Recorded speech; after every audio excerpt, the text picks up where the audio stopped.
Hello guys, kamusta? For today's video ay sasagutin natin ang ilang mga katanungan patungkol sa Facebook Reels.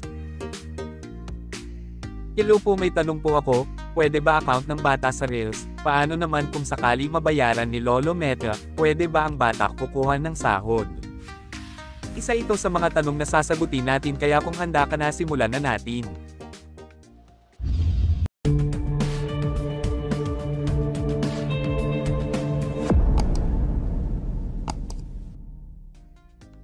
Idol, kapag binura ko ang video sa Reels ko, pero madami ng views, counted pa din kaya yung views at minutes watch, kahit deleted na? Sana masagot, Idol.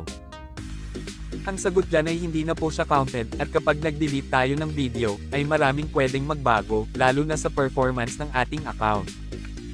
Maaapektuhan yung ating performance, bababa ang reach at ang engagement, at ayaw natin mangyari yon, lalo na kung nagsisimula pa lang tayo sa Reels. Ibig kong sabihin, kung hindi pa tayo monetize sa Reels, ay iwasan muna natin mag-delete ng video, kung wala naman itong violation. Pero kung monetize ka na sa Reels, ay okay lang mag-delete ng video, dahil ang maapektuhan naman doon ay yung kikitain mo. Sir, tanong ko lang po, short video lang po ba talaga ang pwede i-upload sa Reels? Paano po mag-upload ng long video sa Reels? Short video lang po talaga sa Reels, parang TikTok or YouTube Shorts, at nasa 1 minute and 30 seconds lang, ang haba ng video na pwede mong i-upload dito sa Reels. Pero kung gusto mo talagang mag-upload ng mahabang video ay dapat wag ka sa Reels mag-upload. Gamit ang iyong personal account or di kaya page, pumunta lamang sa iyong wall or timeline, hanapin ang What's on your mind. Tapos i-click ang photo/video, at hanapin mo sa gallery yung long video na gusto mong i-upload. At pwede kang ma-monetize sa pamamagitan ng in-stream ads. At panghuling katanungan. Hello po, may tanong po ako, pwede ba account ng bata sa Reels? Paano naman kung sakali mabayaran ni Lolo Meta, pwede ba ang bata kukuha ng sahod?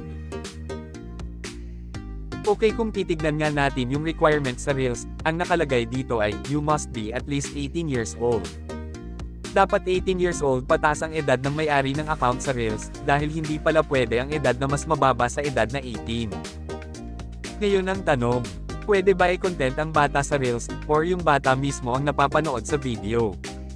Ang sagot dyan ay pwede po na i-content ang bata sa Reels, pero kinakailangan na may kasamang guardian sa video. At isa pa, dapat may suot ang bata na damit, dahil hindi po pwede ang nakahubad dahil magkaka-violation tayo. Paano naman kukuha ng sahod kung bata yung content mo? Madali lang yan, dapat pangalan ng guardian yung account, basta at least 18 years old ang edad. Sa may mga katanungan dyan patungkol sa Facebook Reels ay pwede kayong mag-comment sa mismong video na ta. Or pwede nyo itong i-share sa mga kakilala nyo na nag-upload din ng video sa Reels. Huwag kalimutan mag-like and subscribe para sa marami pang videos.